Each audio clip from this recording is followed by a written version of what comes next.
Hola a todos, bienvenidos a Paredro, el podcast de libros, autores y demás actores del mundo literario. Mi nombre es Camilo Hoyos. Seguimos con nuestra serie 100 años de Álvaro Cepeda Zamudio, porque queremos volver sobre una de las figuras más singulares de la literatura y el periodismo colombiano. Y para hoy conversamos con Daniel Samper Pisano sobre el Cepeda escritor, periodista, publicista, conversador, lector de la literatura norteamericana y miembro del Grupo de Barranquilla. Samper no lo recuerda, como verán, como un invitado distante, ni como un simple objeto de estudio. Lo conoció, trabajó con él, lo entrevistó, compartió conversaciones sobre literatura y periodismo y reconoció, en su manera de entender el oficio, una influencia decisiva. A lo largo de la conversación, verán, aparece un Cepeda lleno de contradicciones, cercano al Grupo Santo Domingo y a Bavaria, pero crítico y burlón frente al poder. Hombre de izquierda y publicista brillante. Escritor de piezas fundamentales, como La Casa Grande, pero también periodista de calle, de entrevista, de reportería y de intuición narrativa. Daniel Samper nos ayuda a recordar a Cepeda desde la risa, el exceso, la amistad, el Caribe y una idea muy concreta del periodismo: salir, preguntar, mirar, documentar y contar bien. A 100 años de su nacimiento, Cepeda sigue siendo una figura necesaria para pensar cómo se cruzan literatura, prensa y vida cultural en Colombia. Bienvenidos y que viva Álvaro Cepeda Zamudio. Daniel, bienvenido a Paredro. Muchas gracias, un placer para mí. Daniel, te agradecemos mucho que nos acompañes en este ciclo de capítulos en el que estamos haciendo un homenaje a Álvaro Cepeda Zamudio, a quien tú conociste, con quien trabajaste y estoy seguro que con quien te reíste. Y por esto me parece imposible no preguntar por eso. Arrancar, de hecho. ¿Cuál es esa anécdota, Daniel? ¿Cuál es ese momento que más carcajadas te ha sacado al recordar sobre la personalidad de Álvaro Cepeda Zamudio? ¿Nos puedes dar algo que nos permita traerlo y evocarlo desde ese vozarrón, esa carcajada de torbellino o risa de cocodrilo, como se ha dicho en otras partes? El verbo perfecto es el que has escogido para mencionar a Álvaro Cepeda, que es la risa. Álvaro era un tipo muy gracioso, además era un tipo divertido y sabía que la risa es una buena leña para cocinar una amistad, para cocinar una reunión, para cocinar un intercambio de ideas, aunque no fueran todas totalmente coordinadas con las otras. De hecho, pues Álvaro tenía algunas contradicciones internas que él manejaba, afortunadamente con risa, estaba pues trabajaba al servicio del Grupo Santo Domingo, era una persona muy importante para ese grupo, pero era un tipo de izquierda, entonces hacía compatibles las cosas, haciendo chistes y bromeando y tal. Eh, pero sí, lo más cercano a una relación con Álvaro es reírse, ¿no? O era reírse. Daniel, una pregunta que te quería hacer desde que se me ocurrió esta conversación. Y no sé, qué tanto la risa o qué tanto la carcajada y ese buen vivir de Cepeda Zamudio hizo que de pronto esa apabullante personalidad de alguna forma pudiera no tanto opacar, pero sí hacer un poco más difícil para críticos, historiadores de la literatura, reconocerlo como lo que fue: un periodista impresionante con la pluma y, como nos acabas de decir, un creador de una tesitura poética en La Casa Grande y, por supuesto, uno de los grandes cuentistas que tenemos en la literatura colombiana y latinoamericana. Sí, yo creo que él quizás sospechaba que esa condición de afabilidad y de estar siempre disponible y de reunirse con los amigos y terminar riendo de todo, todas esas cuestiones, iban a traerle un poco de lejanía respecto a la crítica muy seria y muy ponderada de tipo literario. Y así seguramente fue. Pero creo que sacrificaban lo uno por lo otro. A él le interesaba más la amistad con los amigos y tal que otras cosas. Pese a todo, fue reconocido y pese a todo está siendo más que reconocido ahora que antes. Pero si uno lo hubiera echado Álvaro, hay un grupo de amigos con quienes vamos a ir a almorzar y a tomar unos tragos, pero si tú quieres te quedas en una sesión académica sobre el uso del pronombre. El pronombre de qué carajo, yo me voy a tomar trago con ustedes. Ese era él, y nunca traicionó su condición. De modo que incluso cuando, cuando escribía muchas de las columnas y tal, estaba poseído por ese ambiente o qué sé yo, ese espíritu divertido que él tenía. Hay que ver las polémicas que desató en Barranquilla cuando le dio por atacar a los bobales. Él llamaba a los bobales a toda esta clase de dirigente de Barranquilla, muy solemne, y que se estaba repartiendo la ciudad, dicho sea de paso, como se lo reparte ahora. Yo lo llamaba los bobales, porque decían que unos bobos solemnes y aburridos, y que esos tipos eran los que estaban acabando con la ciudad. Entonces, el perfil que él hacía de los bobales era muy divertido y muy cierto además. Daniel, ya que arrancas a hablar sobre las columnas, ¿cómo fue para ti, en tus principios de periodista, leer a Cepeda Zamudio? No digo todavía conocerlo y hablar con él, como luego lo habrás hecho, pero ¿recuerdas cómo fue leerlo por primera vez? Creo que has dicho en algún lugar, si no me equivoco, que fue algo así como tu mentor periodístico. ¿Recuerdas esa primera sensación? Sí, más que leerlo, que lo leía en la medida de lo posible, porque él escribía sus columnas en el Diario del Caribe y no era fácil llegar al Diario del Caribe constantemente o de manera periódica. Eh, pero nuestras relaciones periodísticas más que todo pasaban por la charla. Podía ser un almuerzo, una comida de 6 horas en que se hablara de literatura, se hablara de periodismo. Y él era un crítico sin ningún reparo, es decir, las cosas que decía sobre algunos de los escritores eran tremendas. La literatura colombiana analizada no, por lo menos catalogada por Cepeda, era de tachar y de aplaudir y decir, este es un viejo imbécil, no sé qué. Era como era él. Entonces, ese tipo de conversaciones se llevaban a cabo de esa manera. Él tenía de golpe algunas fijaciones muy positivas de gente que adoraba y otras de gente que odiaba. Estoy hablando, cuando digo gente, estoy hablando de escritores, no de periodistas. Y nunca lo ocultó. Es más, exageraba. Le parecía que a uno le divertía oír que hablara muy mal, que digo yo. No de Neumann Mailer, digo Neumann Mailer, aunque él hablaba bien, pero por poner cualquiera.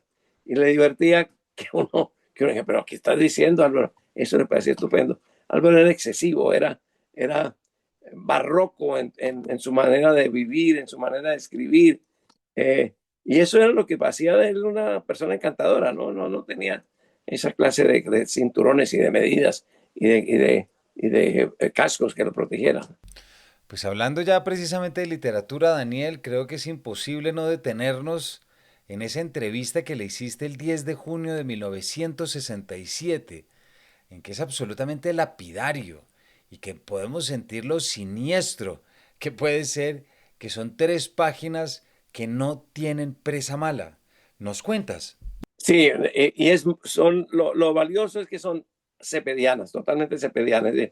Él algunas veces era arbitrario, totalmente, no solo en esta cuestión literaria, sino en la política y en otras cosas, o incluso en la manera de juzgar al prójimo. A veces era lapidario, pero no le importaba y lo decía y excesivo y tal.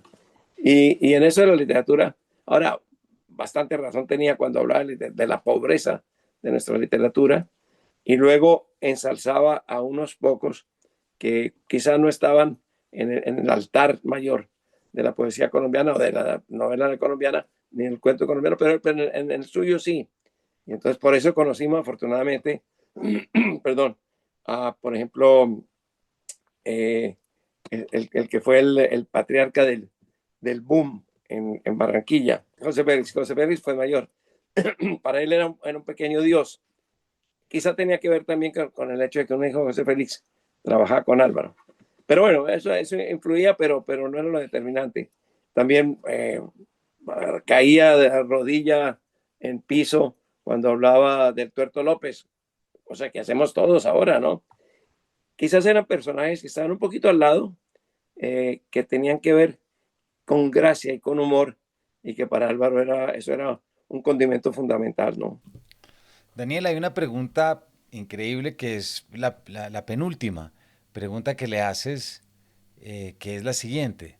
¿A qué se debe el auge cultural de la costa Caribe? ¿A qué se debe que ustedes estén produciendo las novelas más importantes, los pintores más destacados? Y no me aguanto leer, por supuesto, la respuesta. Es que nosotros formamos una raza aparte. No somos trascendentalistas.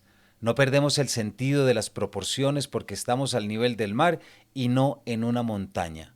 No nos contaminamos del pseudointelectualismo que impera en Bogotá.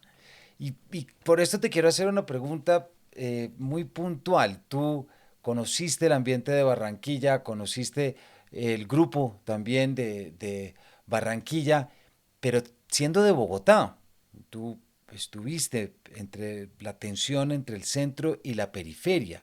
¿Cómo recuerdas esa tensión? Porque es que entre escribir en la costa y leer en Bogotá, creo que ese es un tema que no sé qué tanto le preocupaba a él, pero si es consciente de que había ese trascendentalismo bogotano, a los que escribían como escribían en Bogotá, no sé, ¿hay algo que nos quieras contar sobre lo que supuso, digamos, como ese choque y esa combinación?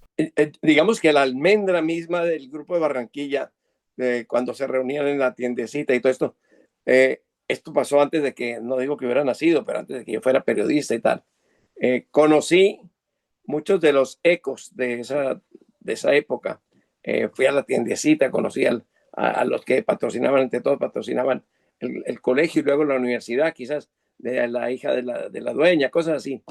Pero nunca estuve en una reunión del Grupo de Barranquilla, ¿no? Leí sobre ello y oí hablar sobre ello. Me habría encantado estar, pero no estuve en él. Pero sí estuve en reuniones donde había uno o dos de los del Grupo de Barranquilla y recordaban y contaban. Era más en plan de recordar que debamos a hacer. Era más en plan de recordar. Y Álvaro lo tenía un poquito en ese sentido. Es decir, él hablaba del Grupo de Barranquilla como una cosa que estaba viva, pero que ya había pasado el gran momento. Y creo que eso tiene que ver un poco con el auge de Gabo, que fue clave para ellos. Gabo le da es una especie de cohete que dispara hacia arriba la obra del Grupo de Barranquilla, la de todos. Y cuando digo la de todos es que había obras que eran plurales. Lo que pasa es que al final acaba firmando una de ellos nomás. Yo recuerdo un cuento, creo que no sé si lo menciono aquí o en otro momento, que es un cuento que sale publicado en Playboy, el abogado más bello del mundo, me parece que sea. Y creo que el nombre que tenía era Esteban. Y la primera discusión era por qué se llamaba Esteban, era un nombre de abogado. Y ese cuento lo contaron muchas veces, yo se lo di contar a Álvaro Cepeda, más de una vez. Decían, oye, aquí lo que hay que cambiarle, no sé qué. Y el cuento existía y le agregaban y le quitaban, pero nunca había sido escrito. Hasta que una vez Gabo se aburrió y dijo, no, este cuento es muy bueno, hay que escribirlo. Y de ahí en adelante lo próximo que se sabe es que se publica en Playboy, justamente, en Playboy, en inglés, evidentemente. Por casualidad yo estaba en Estados Unidos cuando sale la edición de Playboy, entonces compré dos revistas, una para él y otra para mí, y le llevé la que correspondía, pues, y le dio una risa cuando vio todo esto. Dijo, no puede ser, maldito el Gabo nos robó el libro, no sé, nos robó el cuento, no sé qué cosas. Y contó la historia, es decir, este cuento lo vimos venido mejorando a lo largo de los años y le agregamos y le quitamos, hasta que Gabo un día dijo, no, yo lo voy a escribir. Y Gabo no era profundamente profesional, Gabo era muy serio, cuando decía eso lo escribía, y lo escribió y fue un libro que tuvo, un cuento que tuvo mucho éxito. Pero era un poco esto, ¿no? Es decir, cosas que surgían en las reuniones o ideas locas que se le ocurrían a alguno. Álvaro logró plasmar varias de esas, pero se le escaparon algunas. En fin, no tenía la formalidad y la disciplina que tenía Gabo para escribir. Sí, Daniel, te agradezco la corrección porque evidentemente tú no estuviste en el grupo de Barranquilla, pero lo que me refiero es que tú sí conociste el influjo, digamos, lo que quedó, un poco el efecto. Tú mencionas en el prólogo, en la introducción a la obra literaria de Cepeda Zamudio recién publicada por Alfaguara, hablas de ese momento en el que le regalas la revista Playboy con el cuento de García Márquez y además pues no puedo dejar de apuntar que Playboy como lo fue él, y tú también dices levantándose a las gringas y todo lo demás porque creo que aquí ya nos metemos en algo muy importante que como serán los viajes de Cepeda Zamudio a Nueva York y con todo lo que esto implica. Estoy seguro que a Álvaro no le interesaba tanto Playboy por las gringas. Le interesaban las gringas en general, sí, sino lo que había de literatura en Playboy. Playboy publicaba muy buena literatura, unas excelentes entrevistas. Recuerdo entrevistas que ocupaban 10, 20 páginas de pregunta-respuesta, encargaban a un periodista muy bueno que la hiciera, y varias de esas sacudieron a Estados Unidos. Hubo una con Jimmy Carter, por ejemplo. Yo recuerdo donde confesó Jimmy Carter que él había cometido adulterio en su corazón, sitio incómodo para cometerlo, ¿no? Mucho más cómodo en un hotel, por ejemplo. Pero eso lo contó él a Playboy, siendo pues una persona de una integridad ascética en materia sexual y de costumbres. El diálogo con Playboy lo llevó a decir eso. Ahora, se dijo, no, es que eso se lo había dicho en off, pues fuera de grabación. No, no, no. Parte del talento del periodista es que él pone preguntas y pone cebos. Y si el entrevistado pica el cebo, problema del entrevistado, ¿no? Entonces, Carter picó el cebo que le ha puesto el entrevistador para Playboy. O sea que no solamente era por las fotos de las gringas medio desnudas, sino era se publicaba muy buena poesía, se publicaban muy buenos relatos, muy buenos cuentos, muy buenos reportajes, muy buenos informes. De Playboy tenía evidentemente la atracción adicional de las señoritas en bola, pero era sobre todo una muy buena revista, muy buen periodismo.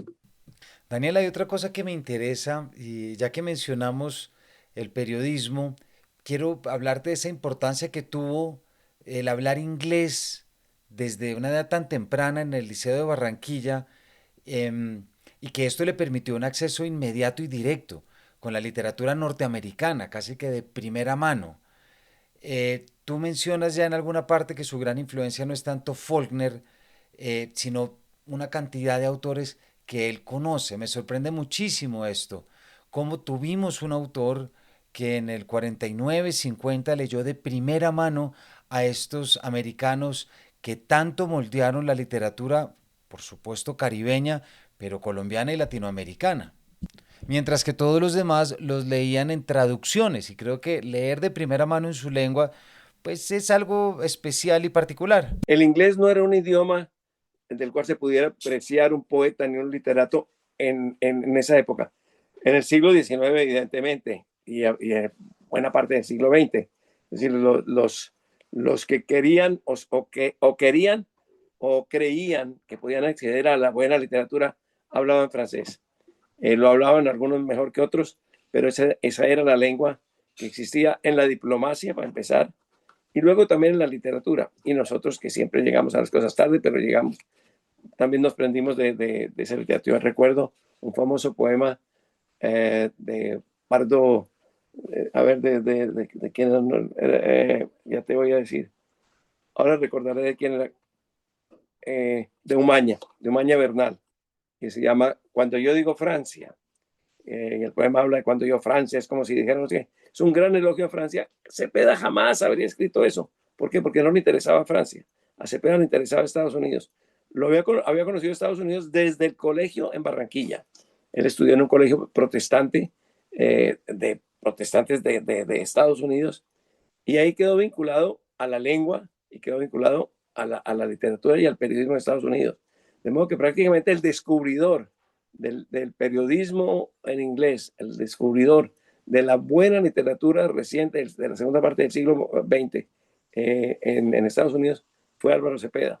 Primero que todo porque hablaba inglés, no estaba preocupado por leer Madame Bovary en su lengua original, sino por leerse el New York Times, leer los libros que estaba recomendando el New York Times, etc. Ese fue un vínculo fundamental, el vínculo del inglés para Álvaro. Y para Colombia fue un vínculo fundamental también Álvaro, para poder asomarse a otras costas y ver otro tipo de literatura y otro tipo de esfuerzos literarios, que fueron los que descubrieron, entre otras, también Gabo. En Gabo uno diría, Gabo vivió en París, no sé qué, debe ser muy afrancesado. Gabo realmente leyó a los autores norteamericanos de los años 50 y de los años 60. Daniel, y también pensando en esta influencia de Estados Unidos, esa presencia cultural tan importante, desde que él era pequeño, no sé si lo veían un poco como un bicho raro, o lo podríamos ver ahorita como un bicho raro en medio de todos estos latinoamericanos que se morían de las ganas de irse a morirse de hambre a París y a escribir en ese estado de inanición, porque claro, entendemos que desde Latinoamérica también se forma este lugar común, este estereotipo de tener que viajar a la capital de las letras para poder legitimarse. Está ahí García Márquez en esos cuentos de París en el que escondía el camembert detrás de la estufa, o ese primer viaje de Cortázar en el 50 a París, que es el mismo momento en el que Cepeda Zamudio está viajando por primera vez a Nueva York. Y además porque, tal como nos dice Claudine Bancelin en su biografía, pues es que el tema de las finanzas además era sorprendente. Ella dice que a Cepeda Zamudio le enviaban $500 y dice que bueno, que usaba 50 para mercado y los otros 450 para beber. Eso es una cantidad de plata para un joven escritor, periodista o no latinoamericano. Es perfectamente posible. Existía un romanticismo en torno al autor latinoamericano que se iba a morir de hambre y a escribir en París. Bueno, y salieron varios de allí que fueron grandes autores, más de un Nobel. Vargas Llosa, por ejemplo, Gabo también. Pero Cepeda realmente lo que estaba interesado, y desde el colegio, era en lo que tenía que ver con Estados Unidos. Por eso él afortunadamente descubre otras fuentes, aparte de los franceses que ya estaban, en fin, descubiertos varias veces. Descubre a los autores norteamericanos, los de el boom de Estados Unidos, Mailer, Faulkner, etcétera. Eh, y los descubre sobre todo porque los puede leer en su lengua. Cepeda, a lo mejor ni le habría interesado ir a París, seguramente, pero sí le interesó Estados Unidos. Y si le hubiera interesado París, no se habría ido, pienso yo, a buscar la tumba de Víctor Hugo, sino se habría ido a buscar el sitio donde grabaron los 400 golpes, donde fue grabada la escena de los 400 golpes en que el niño sale corriendo. Eso le interesaba mucho más el cine, en ese momento, el cine francés, que la literatura francesa. Y le interesaba por igual el cine de Estados Unidos y la literatura de Estados Unidos. Daniel, ¿tú crees que de pronto, precisamente por esa relación que desarrolla con la cultura norteamericana, es que no tiene problema alguno en trabajar con Bavaria, con vender electrodomésticos, con tener una vida comercial distinta a todos, participar en juntas, em, pero al mismo tiempo ir de chanclas, de esas camisas floreadas caribeñas, eh, como dicen muchos, como un hippie avant la lettre? No, menos esos 5 días en los que vais en corbata y que se va a hacer negocios y a atender. Me parece que es muy interesante esa diferencia, ¿cierto? Y ese contraste, en el que de pronto lo que quiere decir es que no hay que ser tan radical de raíz, ¿cierto? Puede ser también vivir bien, ¿cierto? Más vivaracho y aprovechar lo que venga. Yo diría que no era un acto de callado de cinismo, sino que Álvaro era así, era contradictorio. Lo mismo era un galán con las muchachas, que un tipo muy machista, capaz de dejarla encerrada a una novia, lo sé porque pasó en un hotel durante 3 días mientras él hacía un viaje y le prohibía viajar, le prohibía salir. Gabo era, perdón, Cepeda era muy machista y al mismo tiempo era un tipo muy galante. También era capaz de presentarse en casa de una muchacha que conoció en un momento dado y a la que le habló de Neruda, presentarse con las obras completas de Neruda que encontró, todo lo que encontró sobre Neruda en unas librerías bogotanas, llevárselo a la casa para que conociera quién era Neruda. Álvaro era así, un tipo contradictorio, y sus contradicciones son parte de su personaje, son el personaje que él creó y parte de su personalidad también. Ahora, en cuanto al dinero que recibía, eh, era, era, era miembro de una familia muy pudiente. El papá de Álvaro murió, su mamá se casó con un tipo que fue un padrino más que un padrastro para Álvaro. Y no faltaba el dinero. Entonces, pues gracias a eso él pudo estudiar allí, estudiar en Columbia, estudiar en alguna otra universidad de Estados Unidos y vivir allá y absorber lo que estaba lo que estaba ocurriendo. Digo absorberlo porque no se encerraba a leer. Él salía a los bares, uno lo ve en sus cuentos. Captó esa alma de los Estados Unidos, urbana, totalmente urbana, que no estaba en consonancia con lo que era, digamos, la literatura francesa que se leía en Colombia. Era algo totalmente distinto. Y eso lo capta él gracias a que lo vive, ¿no? Y lo transmite en sus cuentos. Daniel, hay una frase muy interesante en tu introducción a la obra literaria recién publicada que yo creo que cala mucho. Tú dices que buena parte de la producción de Álvaro habría que abonarla a calamidades pequeñas y grandes que lo anclaban en un momento dado y lo ponían a escribir. Por ejemplo, La Casa Grande la escribe gracias a un mal diagnóstico de tuberculosis o de tifo, me parece que es algo que lo obliga a encerrarse en una casa frente al mar y que se pone a escribir. Incluso García Márquez, en el texto que dice todos estábamos a la espera, no tenemos ni idea en qué momento fue que Álvaro Cepeda Zamudio se sentó a escribir estos cuentos. Creo que es muy interesante esa casi que resistencia de un autor tan bueno a la escritura de ficción, porque se la pasaban, entre otras, escribiendo columnas, como si sentarse a crear algo que implicara la ficción no le llamaba tanto la atención como lo inmediato de la columna desde su escritura, pero también desde lo que atrapaba.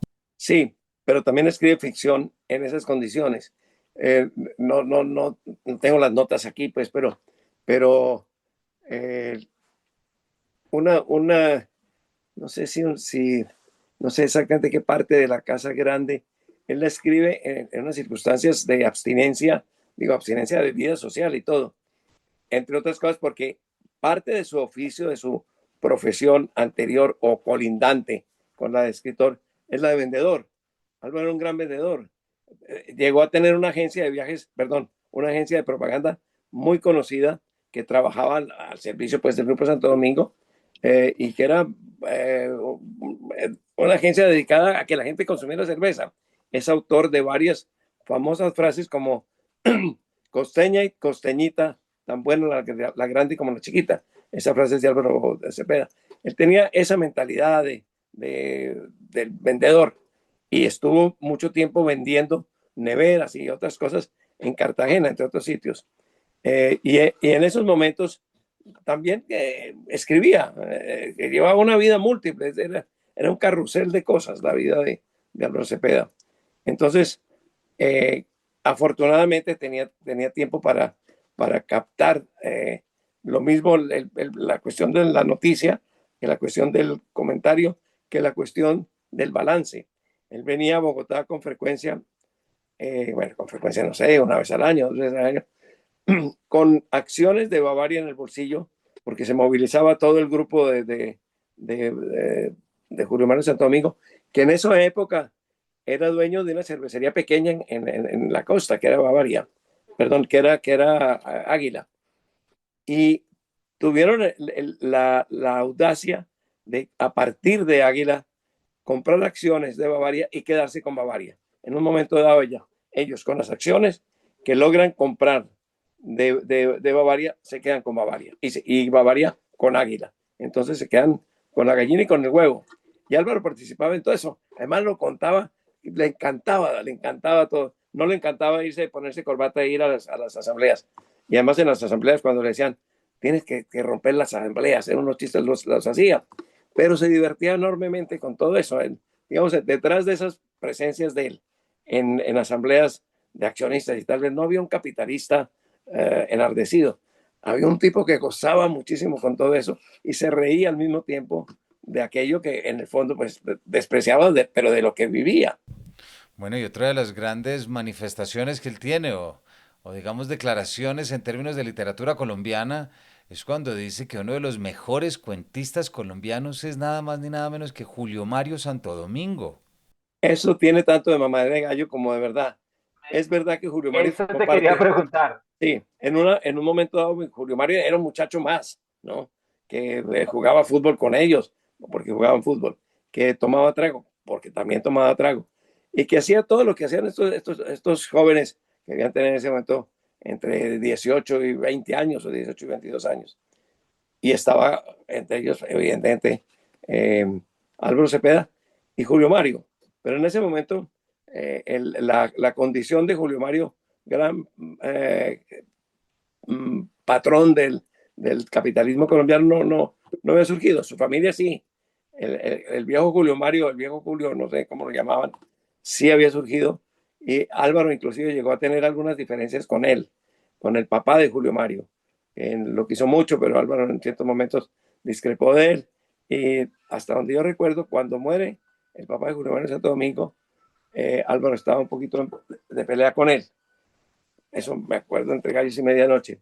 Pero lo que quería contar es que Álvaro venía a las asambleas, estaba presente en las asambleas, y cuando terminaba la asamblea ya nos había citado un poco de muchachos que estábamos ahí, mucho más jóvenes que él, evidentemente, que unos eran cantantes, otros componían canciones para los cantantes.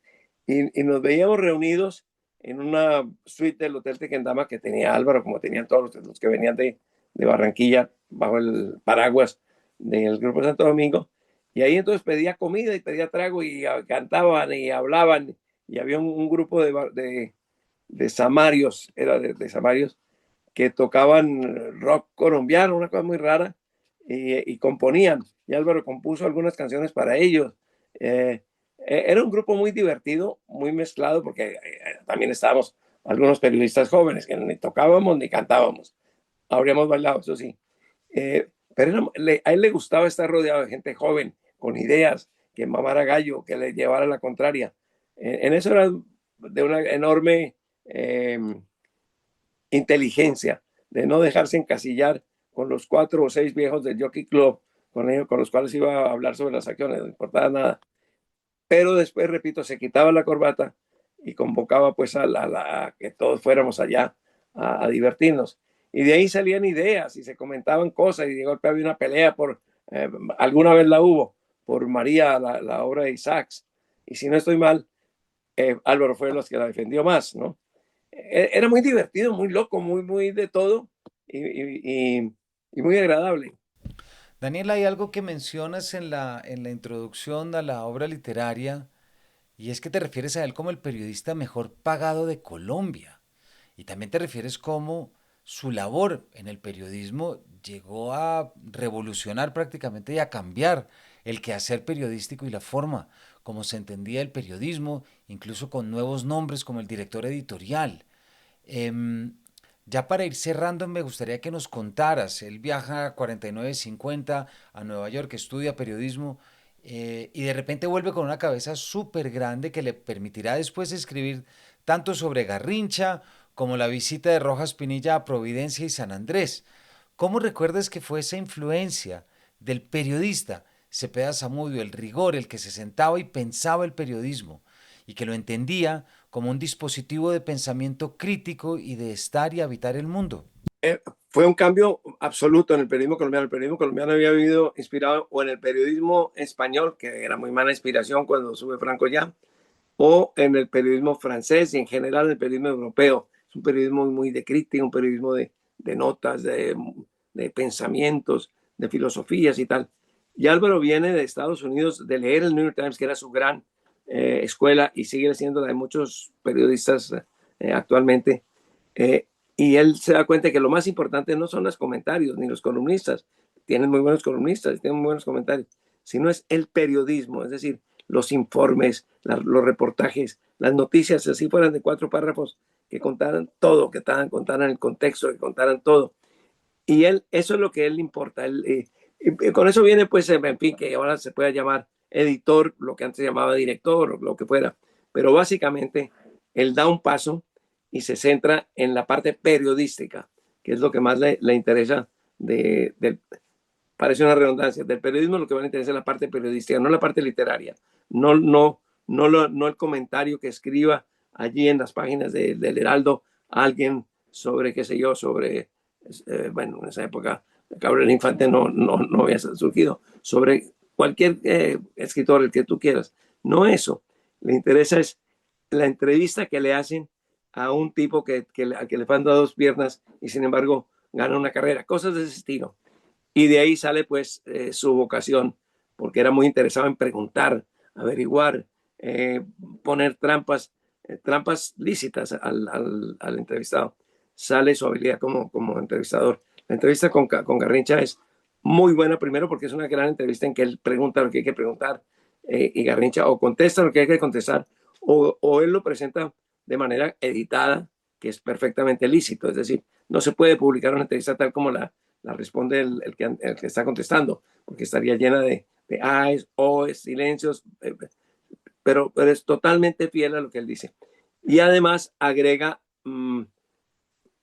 trozos o partes que ayudan a ambientar la entrevista, con lo cual uno no solamente sale informado, sino sale empapado de quién era Garrincha. Es una entrevista, es de lo mejor que se ha publicado en materia de fútbol en lengua española, sin lugar a dudas, no solamente en Colombia, en lengua española.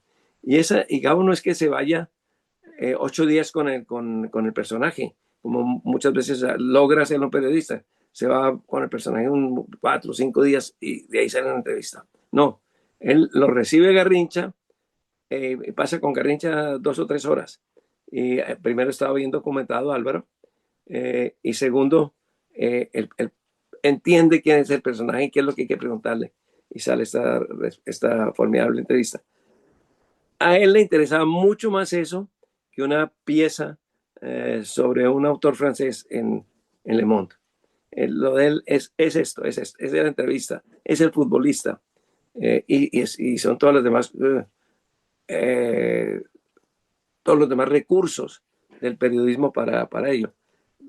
Yo recuerdo alguna vez que fui al diario del Caribe, estando en Barranquilla, y cuando estábamos allí tomando un café o cualquier cosa por la mañana, alguien dijo, se cayó un avión.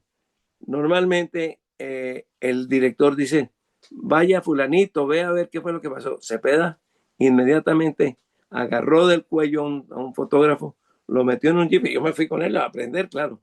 Y salimos a buscar el avión. No recuerdo qué pasó con el avión, no se había caído, cualquier cosa, pero ahí estaba él, la sangre del periodista, saltando por encima de todo. Esa es la diferencia colosal que nos enseñó Cepeda a todos nosotros, periodistas menores que él.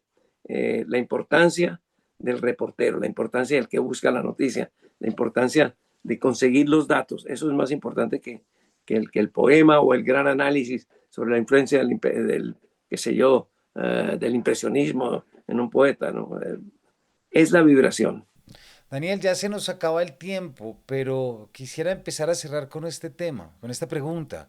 A 100 años de su nacimiento, luego de la reedición de su obra literaria, lo que implica volver a traerlo, ¿tú crees que de pronto uno de los grandes retos que nos supone a nosotros en este momento como lectores críticos es poder comprender esa gigantesca diversidad de cosas que fue, pero también por oposición a muchas de las características que sabemos de quienes lo acompañaron en el momento como un García Márquez y contemporáneamente como un Vargas Llosa? Es decir, García Márquez, el escritor de cuentos, Vargas Llosa, el que se queda hasta las 12 de la noche con su máquina de escribir, es decir, estas leyendas de este rigor y este trabajo, este quehacer de escritura profesional, como diríamos.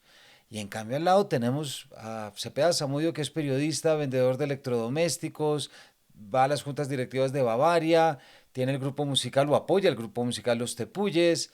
De pronto es que es tanto que es muy difícil agarrarse y por eso a veces uno no se agarra de nada. Ese es el reto, por supuesto, creo yo, y la fascinación. Sí, era el reflejo de su modo de vida, ¿no? Es decir, los monjes que vivían en los conventos, perdidos en el desierto, pues sí, tenían toda una vida para escribir 2 salmos. Pero Cepeda vivía y escribía como vivía y trabajaba como vivía. Entonces, todo eso se refleja para bien y para mal. Hay muchas obras de Cepeda muy incompletas. Eh, hay instintos de Cepeda que nunca se llegan a desarrollar, pero también tenemos eh, piezas fantásticas de periodismo y de literatura, producto de lo que era su vida. Ahora sí, seguramente si Álvaro hubiera llegado a una edad un poco más avanzada, se habría quietado y habría producido o escrito algunas cosas un poco distintas a lo que estaba haciendo. Pero eso es lo que aportó Álvaro, es eso, es Álvaro, el producto de Álvaro, producto que a muchos eh, no les gusta y que a otros conmueve y que para, no sé, periodistas como yo son una enseñanza. Daniel, ya para cerrar, pues tú fuiste muy cercano con Cepeda Zamudio, compartieron una intimidad, está también lo que has contado de las cartas que se alcanzan a cruzar cuando Cepeda Zamudio está en el hospital en Nueva York en el 72, de esa carta que él te escribe y te dice, dígale a las sobrinas que les queda tío para rato, refiriéndose pues a Juanita, a tu hija, quien de hecho en su reciente biografía de un genio mamagallista, precisamente arranca por ahí, contando de la vez que Cepeda Zamudio le regaló una bicicleta y que tú en la introducción a la obra literaria también retomas y dices, precisamente le haces ese homenaje al decir que era tan generoso que regalaba camisetas a un acordeonero o una bicicleta a la hija de algún amigo que por teléfono le había reconocido la voz. ¿Nos regalarías una última imagen de ese Cepeda Zamudio que fue tuyo? Yo creo que estas últimas cartas de Álvaro y estas últimas comunicaciones, algunas de ellas ya no escritas por Álvaro, sino por la tita, que lo estuvo acompañando hasta el final, muestran lo que era él, ¿no? Siempre pendiente y yo no me va a morir. Tiene una frase muy buena en la entrevista que le hace, entrevista de ida y vuelta, entrevista ping-pong que le hace a Obregón, en que dice, el que se murió se jodió. Sí. Hoy, primero vivere y después filosofare, ¿no? Es mucho lo que ambos, ellos dos, pues tanto Álvaro como el pintor, pensaban, ¿no? Y entonces ahí está pintado. Siempre en sus notas no hay una despedida, es decir, hasta la última nota no hubo una despedida. Y la mandó, no sé, un día antes de morir o quizás dos. Siempre le decía, no, yo me voy a mejorar, decía una cosa muy graciosa. Es una enfermedad que en Barranquilla no la reconocieron porque no hacen sino las enfermedades en Barranquilla las detectan todas en el almanaque Bristol, no sé qué, y por eso no lo han detectado, y él sabía que se estaba muriendo. Pero sin embargo, esa renuencia, esa lucha, no en forma de mártir, sino en forma de la vida resistiéndose, sin llorar ni nada, siempre muerto de la risa. Diles a tus hijas que tienes nieto para que tengo nietas, sobrinas para toda la vida. Ya sabía que no era así, pero ese es el Álvaro Cepeda. Por eso era fascinante, ¿no? Daniel, muchísimas gracias por habernos acompañado durante este rato, por habernos regalado estas imágenes tan bonitas de Cepeda Zamudio y habernos compartido estos momentos de este autor a quien a 100 años celebramos, homenajeamos desde aquí, desde Paredro y sobre todo recomendamos mucho ir a leer e ir a conocer. Perfecto, ¿no? Con mucho gusto, Camilo, mucha suerte. Todos ustedes ya saben qué hacer, ir a leer a Cepeda Zamudio. Gracias por habernos acompañado y nos vemos en una próxima edición de este Paredro.